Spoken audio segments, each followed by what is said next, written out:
ஆறுதலின் தெய்வமே உம்முடைய சந்நிதியில் தங்கியிருப்போர் உண்மையிலே பாக்கியவான்கள். உம்முடைய சந்நிதியில் தங்கியிருப்போர் உண்மையிலே பாக்கியவான்கள்.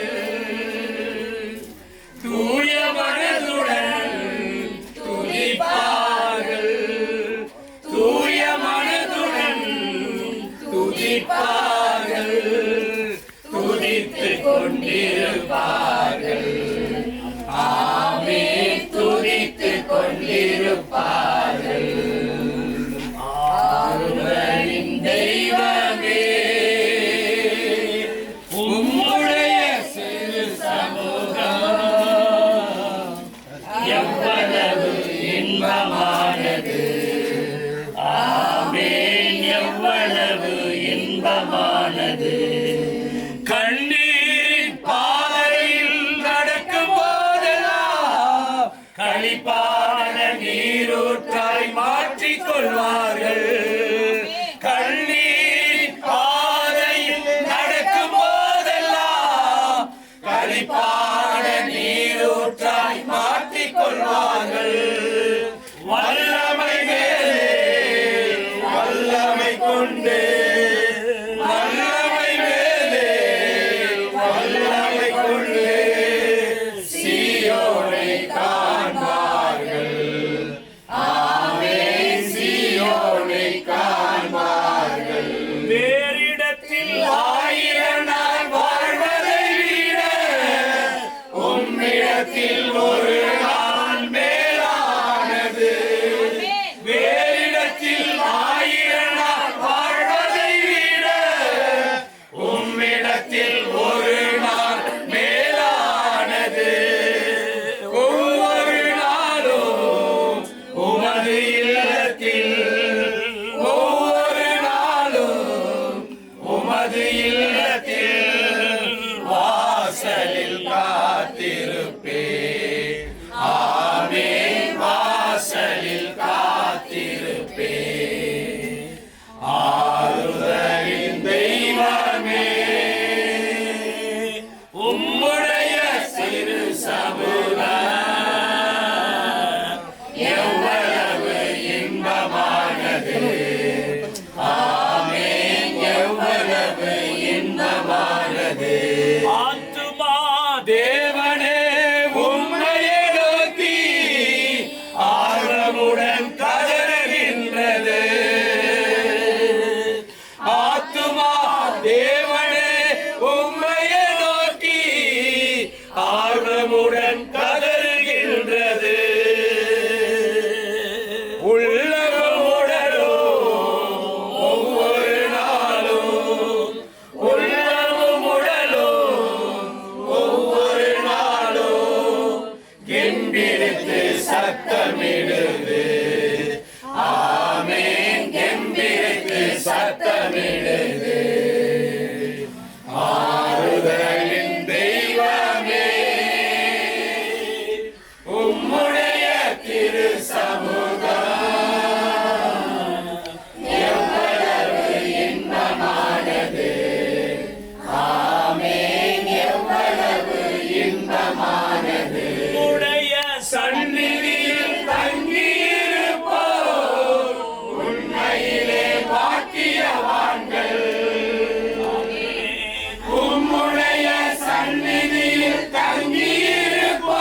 பரலோகத்திலிருந்து ஒரு சத்தம் உண்டாக கேட்டேன்.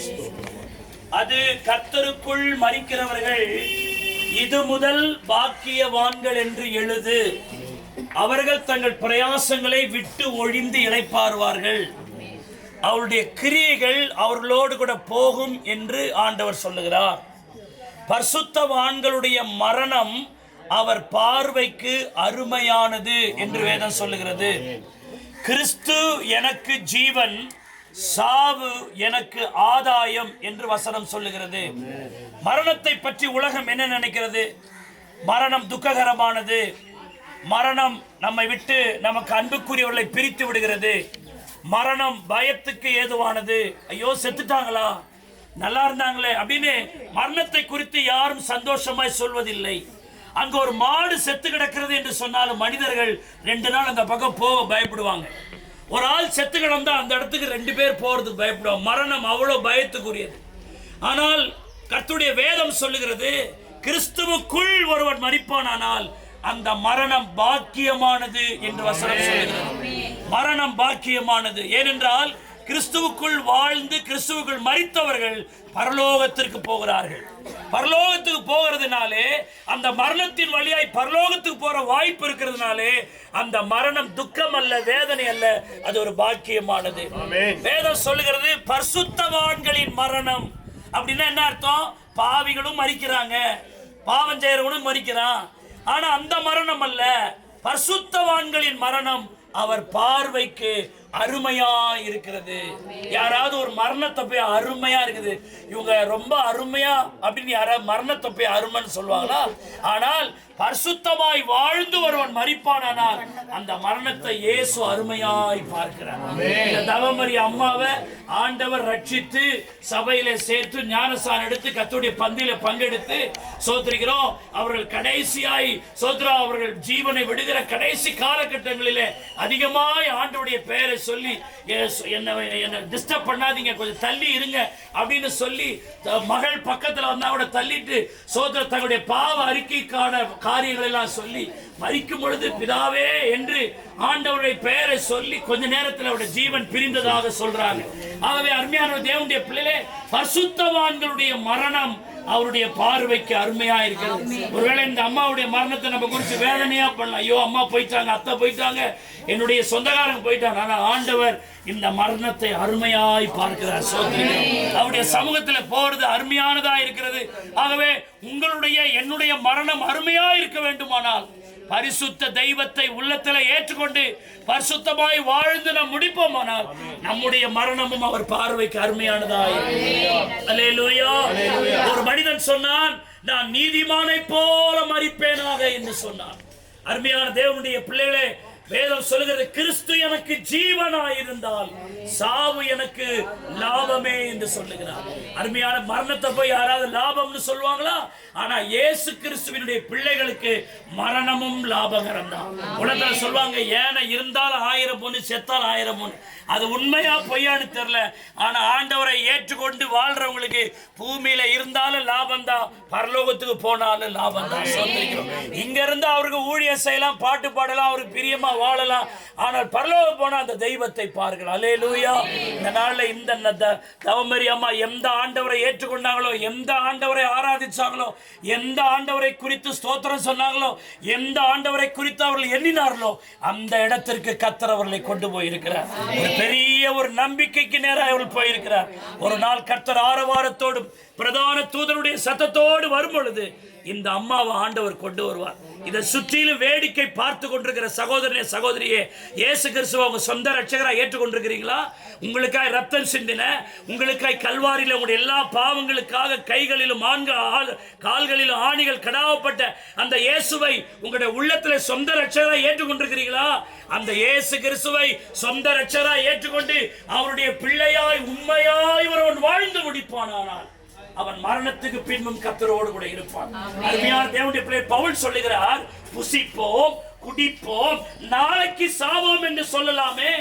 உயிர்த்தெழுதல் இல்லாவிட்டால், வசனத்தை நல்லா கவனிங்க, உயிர்த்தெழுதல் இல்லாவிட்டால் புசிப்போம் குடிப்போம் நாளைக்கு சாவோம் என்று சொல்லலாமே.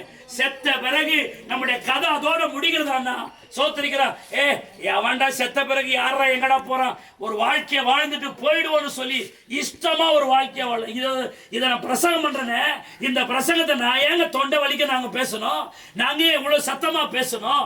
சோத்திரம். செத்த பிறகு எல்லாம் முடிஞ்சு விட்டது என்று சொன்னால் யாரும் பரிசுத்தமாய் வாழ வேண்டிய அவசியம் இல்லை. ஆனால் மரணத்துக்கு பிறகுதான் நித்திய வாழ்க்கையின் தொடக்கம் இருக்கிறது. மரணத்துக்கு பிறகுதான் நித்திய வாழ்க்கையின் ஆரம்பமே இருக்கிறது. செத்துட்ட பிறகு எல்லாம் முடியறதில்ல. இந்த உலகத்துல ஒருவன் எப்படி வாழ்ந்து முடிக்கிறானோ அவனுக்கு மரணத்துக்கு பிறகு நித்திய நரகம் நித்திய பரலோகம் ரெண்டு வச்சிருக்கிறார்.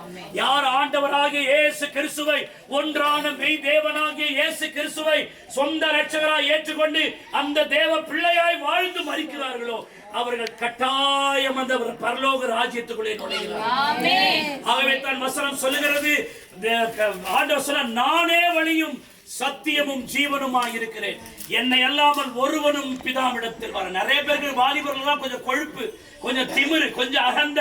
சோத்திரம். சர்ச்சைக்கு வாப்பா, ஆண்டவரை தேடுப்பான்னா அந்த அதுக்கு வழியே இல்லை. சோத்திரம். மனம் போன ஒரு வாழ்க்கை. ஒருவன் 100 வயது வாழ்வது எப்படி என்று ஒரு புத்தகத்தை எழுதினான். 35 வயதிலே செத்து போனான். ஆகவே அருமையானவர்களே, 100 வயது வரைக்கும் வாழ்வது எப்படி என்று புத்தகத்தை எழுதினவனே 35 வயதிலே செத்து போனான். ஆகவே மரணம் நம்முடைய கையில இல்ல. சோத்திரிக்கிறோம். காலங்கள் இயேசு கிறிஸ்துவின் கையில இருக்கிறது. சோத்திரிக்கிறோம். அவரை ஏற்றுக்கொண்டு வாழ்றவங்களுக்கு தான் நித்திய பரலோகத்தை கர்த்தர் வச்சிருக்கிறார். ஆகவே அருமையான தேவனுடைய பிள்ளைகளே, மரணத்தோடு வாழ்க்கை முடியறதில்ல. சகோதரனே, சகோதரியே, இந்த வார்த்தையை கேட்டுக்கொண்டிருக்கிற வாலிபனே, வாலிப தங்கச்சி, மரணத்தோடு வாழ்க்கை முடியறதில்ல. நீ இந்த உலகத்துல எப்படி வாழ்ந்து கண்ணை மூடுன, அதுல இருந்து சோத்திர நித்திய நரகம் நித்திய பரலோகம் ரெண்டு வச்சிருக்கிற. ஆகவே இந்த உலகத்திலே ஜீவனோடு கூட இருக்கும்போது இயேசு கிறிஸ்துவை ஏற்றுக்கொள் என்றால் அவர் ஒருவரே பரலோகத்துக்கு வழியா இருக்கிறார்.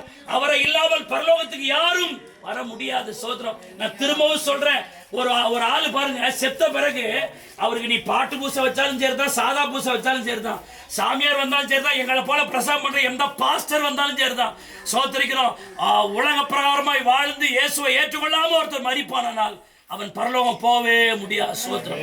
பரலோகத்துக்கு போக வேண்டுமானால் இயேசு கிறிஸ்துவுக்குள் வாழ்கிறவன் தான் மரித்து பரலோகத்துக்கு போக முடியும். ஆகவே அந்த நம்பிக்கை இந்த தவமரி அம்மாவுக்கு கர்த்தர் கொடுத்திருக்கிறார். சோத்திரம். அதற்காக தான் நான் இவ்வளவு உச்சிதமாய் பேசுகிறேன். சோத்திரிக்கிறோம். ஆகவே இந்த அம்மாவை நேசிக்கிற சொந்தக்காரங்க இங்க பக்கத்துல சோத்திர பாட்டி, சோத்திர அத்தை சொல்லி பல உறவுகள் இங்க சுற்றி இருப்பினால் சும்மா இந்த நேரத்தில் அழுதுட்டு போறது இல்லை. இந்த அம்மாவை திரும்ப நீங்கள் பார்க்க வேண்டுமானால் இவர்கள் போன அதே பாதையில நீ போகும் பொழுதுதான் ஒரு நாள் கர்த்தர் இவர்களை தம்மோடு கூட கூட்டிக் கொண்டு வரும் பொழுது நம்ம அவர்களை நேரடியாய் பார்ப்போம். இந்த நம்பிக்கைக்கு தான் நம்ம ஒரு பெட்டியை செய்து அந்த சரத்தை அப்படியே பத்திரமா வைக்கிறோம். ஏனென்றால் ஒரு நாள் கர்த்தருடைய ஆரவார சத்தம் கேட்கும் போது மண்ணின் சாயலை களைந்து விண்ணின் சாயல் அணிந்தவர்களாக இயேசு கிறிஸ்துவை போல் அவர்கள் ரூபம் மாறி அவர்கள் எழும்பி போவார்கள். ஆகவே தான் வசனம் சொல்லுகிறது, நாம் இப்பொழுது தேவனுடைய பிள்ளைகளாய் இருக்கிறோம், இனி எவ்விதமா இருப்போம் என்று நமக்கு இன்னும் வெளிப்படவில்லை. ஆகிலும் அவர் வரும் பொழுது அவருக்கு ஒப்பா இருப்போம் என்கிற இந்த நம்பிக்கையினாலே ஒருவரை ஒருவர் தேற்றிக் கொள்ளுங்கள் என்று வசனம் சொல்லுகிறது. ஆகவே அவரை இழந்திருக்கிற அவருடைய எல்லா சோதரிக்கிறோம் பெண்களுக்கு, சோதர பெண் பிள்ளை பெற்றவர்களுக்கு, ஆண் பிள்ளை பெற்றவர்களுக்கு கர்த்தர் ஆறுதலாய் இருப்பாராக. அவருடைய பேர பிள்ளைகளுக்கு கர்த்தர் ஆறுதலாய் இருப்பாராக. மருமக்கமார்கள் மருமகள் எல்லாருக்கும் கர்த்தர் ஆறுதலாய் இருப்பாராக. இந்த நாள்ல ஒரு தீர்மானம் எடுங்க. ஆண்டவரே, இந்த அம்மா சோதரிக்கிறோம் பெற்றிருக்கிற அந்த நித்திய நம்பிக்கை நான் பெற்றுக்கொள்ளும். இன்னைக்கு எனக்கு மரணம் வந்தா நான் பரலோகத்துக்கு போவேனா? அதை யோசிச்சு பாருங்க. யாருக்கு வேணாலும் மரணம் வரும். ஒரு கல்லறை எழுதி போட்டிருக்கா, இன்றைக்கு இவன் நாளைக்கு நீ என்று போட்டிருக்க. மரணத்தை யாரும் தடுத்து நிறுத்தவே முடியாது. சோத்திரம். ஆகவே மரணம் ஒரு நாள் இந்த பூமியிலே கண் மூடும் பொழுது நம் கண் திறக்கிற இடம் பரலோகமா இருக்க வேண்டும். ஆகவே இந்த அம்மாவுக்காக நீ அழுறதோ, இந்த அம்மாவை நினைச்சு யோசிக்கிறதோ, சோத்திரிக்கிறதோ நமக்கு எதற்கும் பயனற்றது. வேதம் சொல்லுகிறது, செத்த சிங்கத்தை பார்க்கிலும் உயிருள்ள நாய் வாசி. சிங்கத்துக்கும் நாய்க்கும் பாருங்க, சிங்கத்தினுடைய ஒரு ஹைலைட்ஸ் கூட நாய் கிடையாது. ஆனால் சிங்கம் செத்துருச்சுன்னு சொன்னா உயிரோடு இருக்கிற நாய்க்கு அது இணையானதல்ல. நான் எதுக்கு இதை சொல்றேன்னா, நமக்கு எல்லாம் ஜீவன் இருக்குது, நமக்கு வாய்ப்பு இருக்கிறது, இயேசுவை ஏற்றுக்கொள்ள வாய்ப்பு இருக்கிறது, அவருடைய ஆலயத்துக்கு போக வாய்ப்பு இருக்கிறது, பாவங்கள் மன்னிக்கப்பட வாய்ப்பு இருக்கிறது, தேவனை கிட்டி சேர நமக்கு ஒரு வாய்ப்பை கர்த்தர் தந்திருக்கிறார். இந்த வாய்ப்பை பயன்படுத்துவோம். சொந்த இரட்சகரா இயேசுவை ஏற்றுக்கொள்வோம். நமக்காக ரத்த சிந்தின, நமக்காக கல்வாரியில ஜீவனை கொடுத்த அந்த இயேசு கிறிஸ்துவே தெய்வமா இருக்கிறார். அவரை தவிர இந்த உலகத்துல தெய்வங்கள் இல்லை. தெய்வம்னு சொல்லப்படுகிறவர்கள் நிறைய சொல்லலாம், ஆனால் அவைகள் உண்மையானவைகள் அல்ல. இயேசு கிறிஸ்து ஒருவரே பரலோகத்துக்கு வழியா இருக்கிறார். அந்த இயேசுவை நீ ஏற்றுக்கொள்வாயானால் அந்த பரலோக வாழ்வை கர்த்தர் நமக்கு தருகிறார். அல்லேலூயா. நாங்கள் ஒரு சுவிசேஷ பாடலை பாடிட்டு இருக்கும் பொழுதே கடைசியாய் பார்க்கிறவர்கள் பார்க்கிற அந்த விஷயங்கள் எல்லாம் பாருங்க. நாங்கள் ஒரு பாடலை பாடிட்டு இருக்கும் போதே அந்த பெட்டியை எடுத்துட்டு போய் நாங்கள் வைக்கிற எல்லா காரியங்களையும், இந்த பாடல் முடிகிறதுக்குள்ளேயே அந்த காரியங்களை நீங்க செய்யுங்க. கர்த்தர் உங்களை ஆஸ்வதிப்பாராக. ஸ்தோத்திரம். கருணமிதுவே அழைக்கிறாரே, வல்ல ஆண்டவர் இயேசு வந்தே வருவார். கருணமிதுவே அழைக்கிறாரே, வல்ல ஆண்டவர் இயேசு வந்தே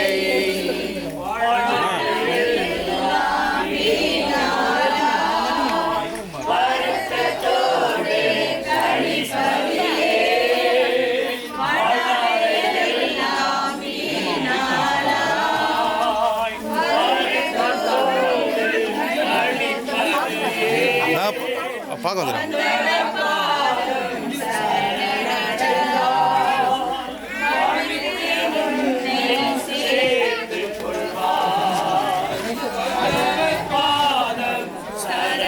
சரணடைந்தார் வாழ்வித்து உன்னை சேர்த்துக் கொள்வார்.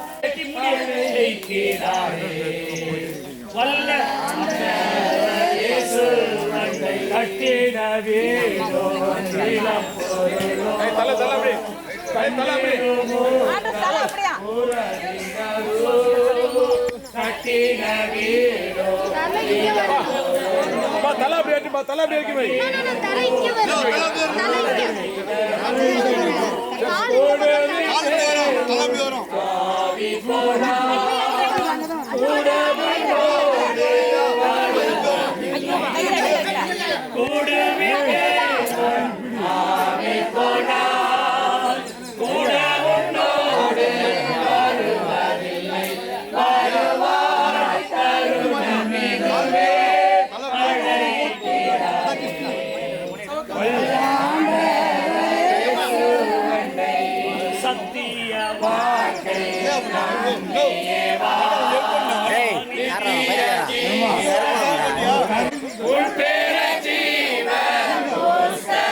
கடைசியா பாக்குறோம் பார்த்துன்னு சொல்லிட்டு பெட்டியை மூடுங்க.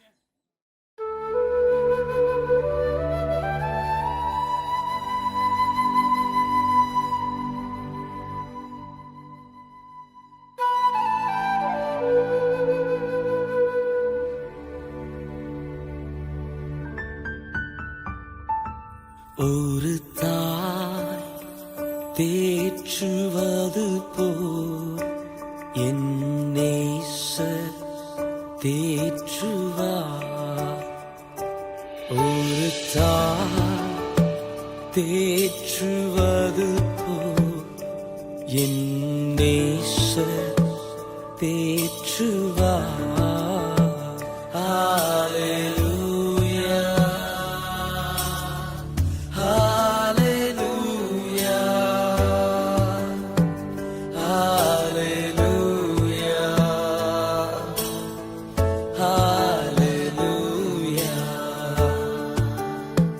Hallelujah.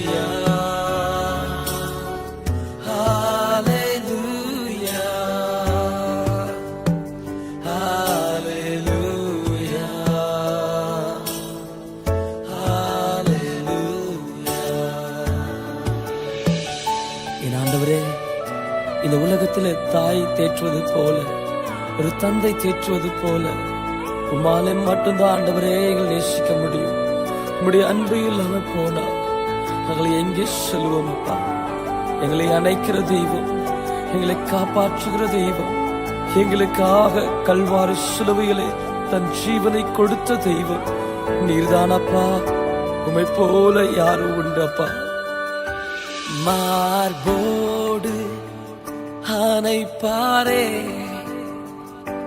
மனக்கவலை தீர்ப்பாரே. மார்போடு அணைப்பாரே, மனக்கவலை தீர்ப்பாரே. ஒரு தாய் தேற்றுவது போல் என் நேசர் தேற்றுவார். ஒரு தாய் தேற்றுவது போல் என் நேசர் தேற்றுவார்.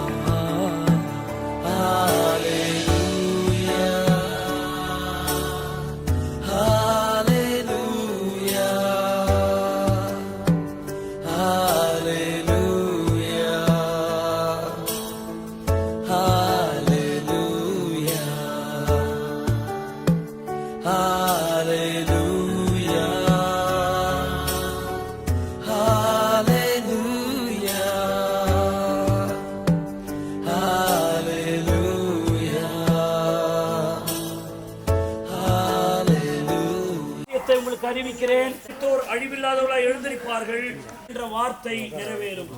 மரணமே உன் கூர் எங்கே? பாதாளமே உன் ஜெயம் எங்கே?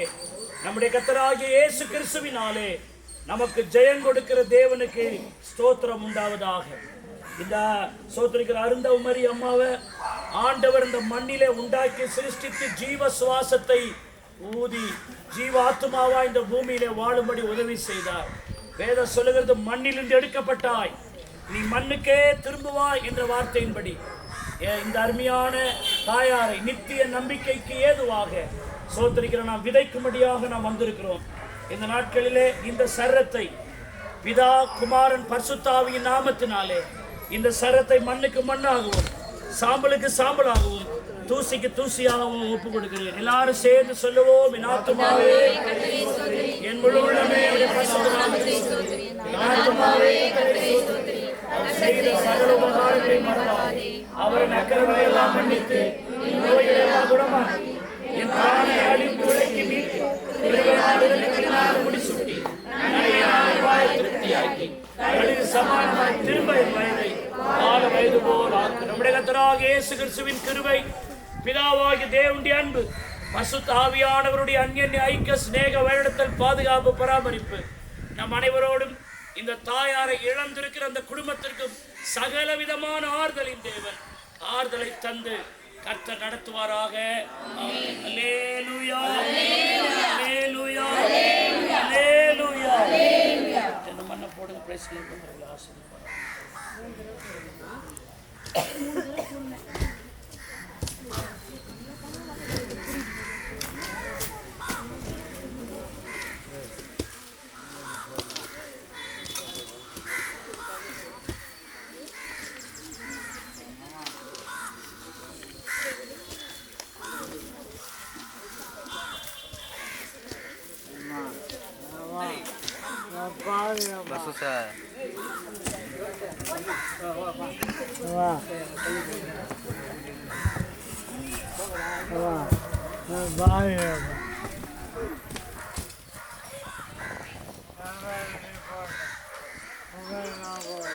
திருக்கரத்தா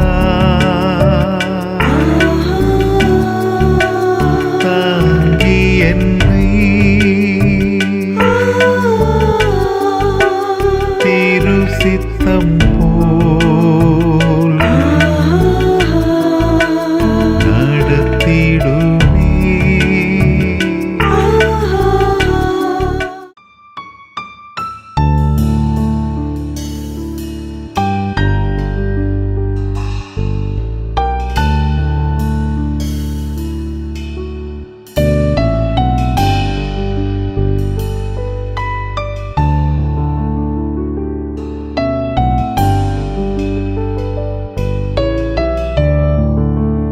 திருக்கரத்தா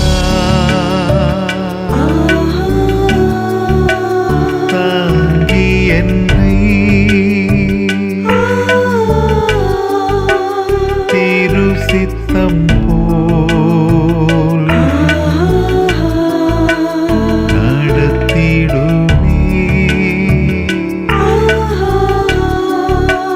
குயவன் கையிலே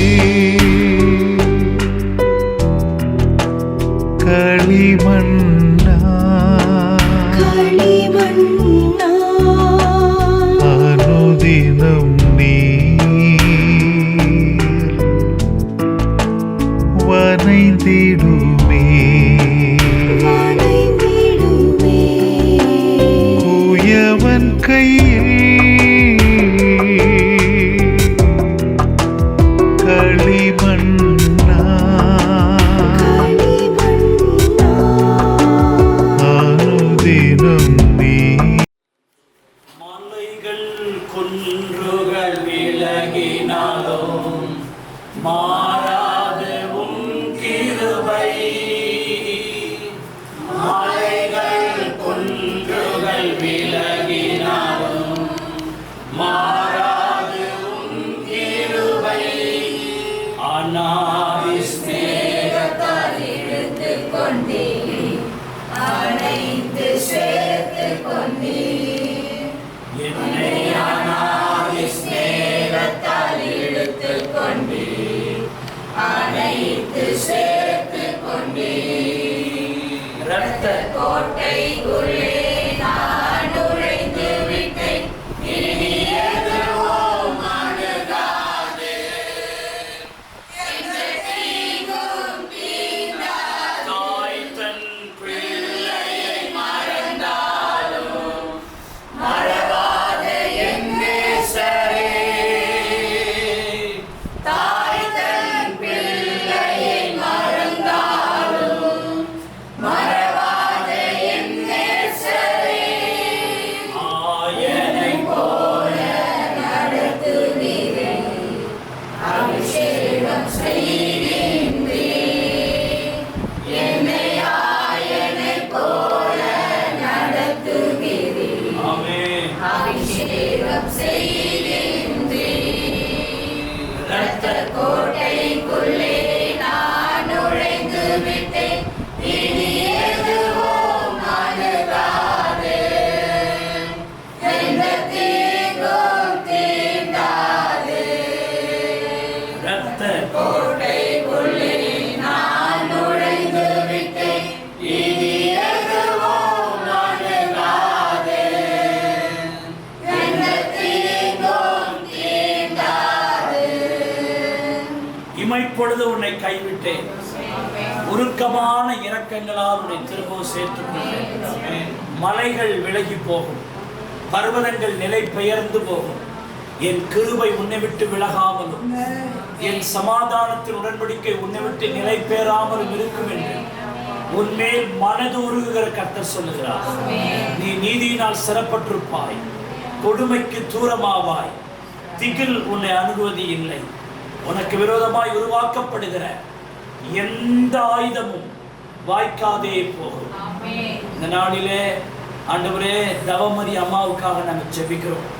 இந்த வீட்டுக்கு ஒரு மலையை போல இருந்தவர்கள் ஆண்டவரே, இந்த வீட்டுக்கு ஒரு ஆலமரத்தை போல இருந்தவர்கள், வியாபார கப்பலை போல இருந்தவர்கள், இந்த குடும்பத்தை பிள்ளைகளை வளர்க்க எடுக்க ஆண்டவரே சோத்ரா. அவருடைய கணவர் எவ்வளோ அவர்கள் மூலமா எவ்வளோ உபத்திரவங்களும் அவருடைய ஆண்டவர் திருமணம் பண்ண நாள்ல இருந்து பிள்ளைகளை பெற்று வளர்க்கிற நாள்ல எவ்வளவோ பாடுகள் அந்த அம்மாவுடைய வாழ்க்கையில வந்தாலும் எல்லாவற்றையும் பொறுத்து தாங்கி சகித்து பிள்ளைகளை எல்லாம் வளர்த்து இப்படி பிள்ளைகள் இந்த நிலைமையில ஆண்டவரே சோத்திரம் இருக்கிறதற்கு அந்த அம்மாவை ஆண்டவரே நீ மிக முக்கியமான ஒரு ஆண்டவரே சோத்திரம் உபயோகமான ஒரு பொருளாக வச்சிருந்தீங்க. ஆண்டவரே சோத்திரம் அது மாத்திரம் இல்லை, இயேசுவை ஏற்றுக்கொள்ளவும் ஆண்டவரே பெயர் அளவில கிறிஸ்தவர்களா இருந்தவங்களை உண்மையான சத்தியத்துக்குள் வர முடியாது. ஆண்டவரே இறுதியில ஆண்டவரே கிறிஸ்துவுக்குள்ளாய் தங்கள் ஓட்டத்தை முடிக்க நீங்க உதவி செஞ்சீங்க, அதற்காக சோதனை. இன்னைக்கு அந்த மலையை போல இருந்த அம்மா இந்த வீட்டை விட்டு விலகிட்டாங்க. ஆனா அந்த அம்மா விலகினாலும் ஒரு கிருபை விலகல ஆண்டவரே. இந்த சமாதானத்து உடன்படிக்கை விளங்கின ஆண்டவரே. ஆண்டவரே சோதர பிள்ளைகளை விசாரிக்கிற, பிள்ளைகள் மேல் அன்பு செலுத்துகிற, பிள்ளைகளுக்காய் கரிசனை கொள்ளுகிற அந்த அம்மா இல்லாட்டாலும் அந்த அம்மாவுடைய இடத்துல உங்க கிருபை, இரக்கம், தயவு அவருடைய பிள்ளைகளின் மேலும் அவருடைய பேர பிள்ளைகளின் மேலும் இந்த குடும்பத்தின் மேலும் நீங்க இருந்து தொடர்ந்து நடத்துவீராக. ஐயோ, எங்க அம்மா இருந்திருந்தா இதெல்லாம் நடக்குமா, செய்யுமா, அவங்க கேட்பாங்களே, அவங்க இது பண்ணுவாங்களே, அம்மா இல்லையே என்று பிள்ளைகள் எண்ணாதபடிக்கு அந்த இடத்துல நீர் இருந்து ஆண்டவரே இந்த குடும்பத்தை தொடர்ந்து நடத்த வேண்டும் என்று சொல்லுகிறோம். நீ ஒருவரே சகலவித ஆறுதலின் தேவனாக இந்த குடும்பத்தை நடத்தணும்னு நாங்கள் சொல்லிக்கிறோம். அவரை இழந்திருக்கிற அவருடைய பெண் பிள்ளைகளுக்கு, ஆண் பிள்ளைகளுக்கு, பேர பிள்ளைகளுக்கு, அவருடைய உறவினர்களுக்கு ஆண்டவரே, அவருடைய எல்லாருக்கும் நான் சொல்றேன் ஆண்டவரே, நீரே ஆறுதலை தந்து வழி நடத்தி நாமத்தை நீங்க மகிமைப்படுத்திக் கொள்ள வேண்டும் என்று சொல்லுகிறேன். ஆண்டவரே சோதனைகிறீர்கள். ஆண்டவர் அப்படி செய்து நடத்த போகிற எல்லா இலக்குகளுக்காய் நீ பயப்படாதே, நான் உன்னோடு கூட இருக்கிறேன். நீ திகையாதே, நான் உன்னுடைய தேவன். உன்னை பலப்படுத்தி உனக்கு சகாயம் பண்ணுவேன். என் நீதியின் வலது கரத்தினால் நான் உன்னை தாங்குவேன்னு சொல்லியிருக்கேன். அந்த கர்த்தர் இந்த குடும்பத்தை தொடர்ந்து தாங்கி நடத்தும். இந்த குடும்பத்தை ஆசீர்வதிக்கிறோம். நாங்கள் கடந்து போனாலும் ஆறுதலின் தேவன், ஆண்டவரை தேறுதலின் தேவன் இந்த குடும்பத்தோடு கூட இருந்து நீங்க நடத்தணும்னு சொல்லிக்கிறோம். எங்கள் ஆண்டவர் அப்படி செய்யக்கூடிய எல்லா கிருபைக்காய் இயேசுவின் ரத்தம் ஜெயம், இயேசுவின் நாமத்தில் ஜெபிக்கிறோம் நல்ல பிதாவே. தேற்றிடுமே உள்ளங்களை இயேசுவின் நாமத்தினால். தேற்றிடுமே உள்ளங்களை இயேசுவின்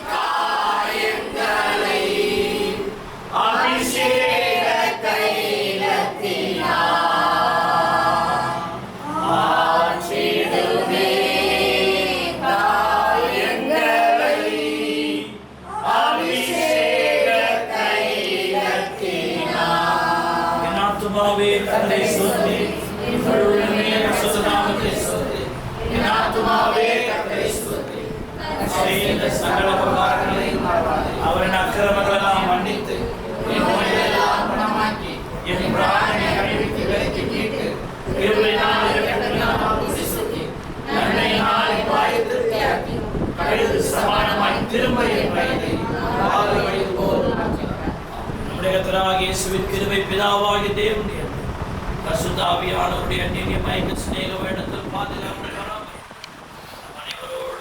விசேஷமாக சகோதரி கலவாணி, அருமையான சந்தனமரி, சோதர பிரான்ஸ் தேசத்தில் இருக்கிற மகள், இங்க இருக்கிற மகன்மார்கள், சோதரிகிற பேத்திகள், பேரன்கள், கொள்ளு பேத்திகள், சோதரிகள், யார் யார் என்னென்ன உறவுக்காரர்கள் இருக்கிற அத்தனை பேரும் சாறுதலின் தேவனிருந்து நடத்துவாராக. ஆமென்.